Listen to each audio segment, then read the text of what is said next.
सोचिए एक ऐसा गांव चांदपुर जहां एक शमशान था और उस शमशान की कहानी थोड़ी अलग थी। कहते हैं वहां रात को राख हवा में नहीं उड़ती, नहीं बल्कि राख से साए उठ खड़े होते थे। चलिए आज इसी कहानी की परतों को खोलते हैं। और कहानी की शुरुआत होती है गांव के एक बुजुर्ग की इसी चेतावनी से। देखिए ये कोई सुनी सुनाई बात नहीं थी, कोई कहावत नहीं थी, ये वो सच था जिसके खौफ में पूरा का पूरा गांव जीता था। एक ऐसा डर जिसकी जड़ें बहुत बहुत गहरी थी। अब देखिए चांदपुर का ये जो डर था ना, वो किसी एक वजह से नहीं था। गांव पर असल में दो कहानियों का साया था, दो ऐसी भयानक जगहों का जहां सूरज ढलते ही हिम्मत वाले भी कदम रखने से कांपते थे।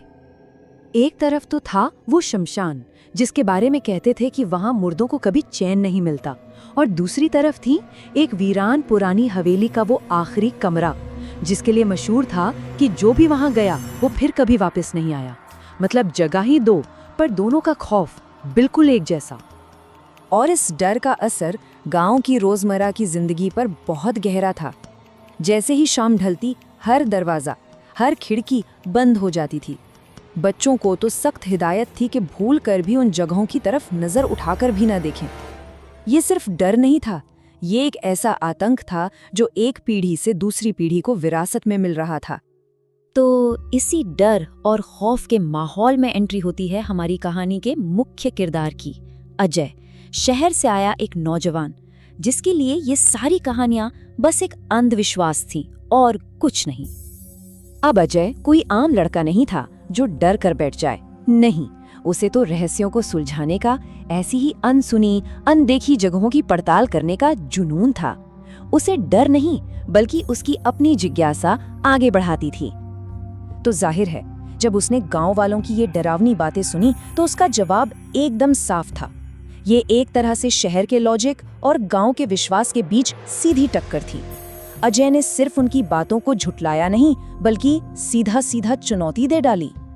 पूरे गांव ने उसे समझाया, रोका, आने वाले खतरे के बारे में गिड़गिड़ा कर चेताया, पर अजय वो तो बस अपनी जिद पर अड़ा था। उसने ठान लिया था कि वो सच को अपनी खुद की आंखों से देखकर ही मानेगा। और फिर आखिरकार वो रात आ ही गई। अजय अपनी चुनौती के पहले पड़ाव पर पहुंच चुका था, गांव का वही बदनाम शमशान घाट। वक्त था आधी रात का, चारों तरफ ऐसा सन्नाटा कि अपनी सांसों की आवाज भी सुनाई दे जाए। और अजय उस शमशान में बिल्कुल अकेला खड़ा था। हवा में ना एक अजीब सी बेचैनी घुली हुई थी। ऐसा महसूस हो रहा था जैसे कोई उस पर नजर रखे हुए है।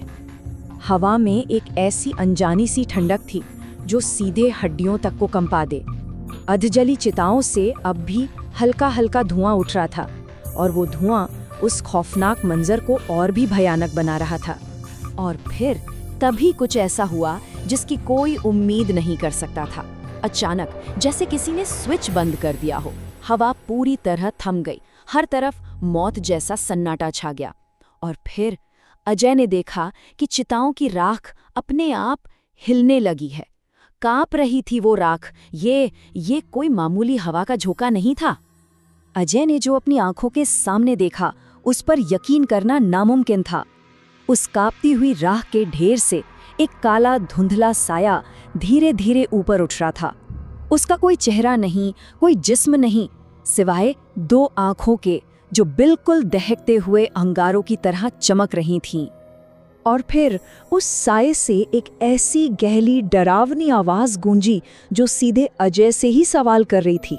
अब ये कोई गांव वालों की कहानी नहीं थी, ये एक खौफनाक हकीकत थी जो ठीक अजय के सामने खड़ी थी। शमशान के उस भयानक अनुभव ने अजय को डराया नहीं बल्कि उसके इरादे को और भी मजबूत कर दिया। अब वो अपनी चुनौती के दूसरे और शायद कहीं ज्यादा खतरनाक पड़ाव की ओर बढ़ चला था, वो वीरान हवेली। तो हाथ में अपना कैमरा और टॉर्च लेकर अजय उस खंडर हो चुकी हवेली में दाखिल हो गया। शायद वो कोई सबूत इकट्ठा करना चाहता था, या फिर बस खुद को ये साबित करना चाहता था कि डर जैसी कोई चीज होती ही नहीं है। अंदर का माहौल बाहर से भी कहीं ज्यादा डरावना था। दीवारों पर लटकी पुरानी तस्वीरें ऐसा लग रहा था जैसे उसे घूर रही हों। हर कदम पर टूटी लकड़ियों के चरमराने की आवाज और हर कोने से अजीब फुसफुसाहटें आ रही थीं। और फिर साफ उसे अपना नाम सुनाई दिया। कोई बहुत धीरे से पुकार रहा था, अजय। उन आवाजों का पीछा करते करते वो आखिरकार हवेली के उस बदनाम आखिरी कमरे तक पहुंची गया। दरवाजा आधा टूटा हुआ था और उसके अंदर से एक ऐसी बर्फीली हवा बाहर आ रही थी जो अजीब थी। और अब कहानी अपने उस मोड़ पर आ पहुंची है जहां हवेली का सबसे बड़ा, सबसे डरावना राज खुलने वाला था। अजय ने हिम्मत करके उस कमरे के अंदर कदम रखा। अंदर घना अंधेरा था, लेकिन एक चीज बहुत ही अजीब थी।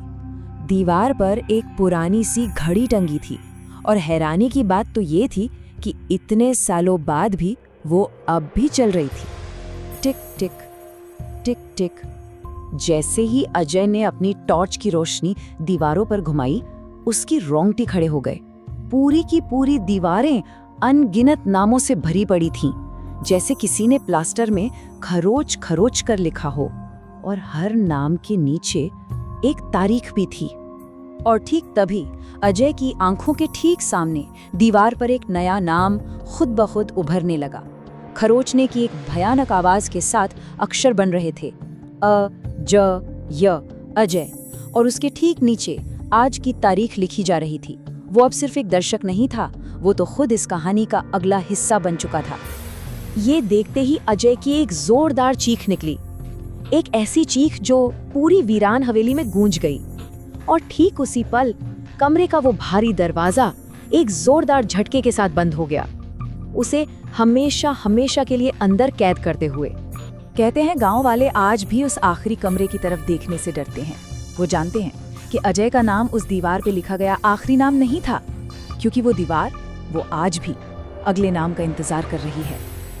अब सवाल ये नहीं है कि अगला कौन होगा, सवाल तो ये है कि क्या ये इंतजार कभी खत्म होगा भी।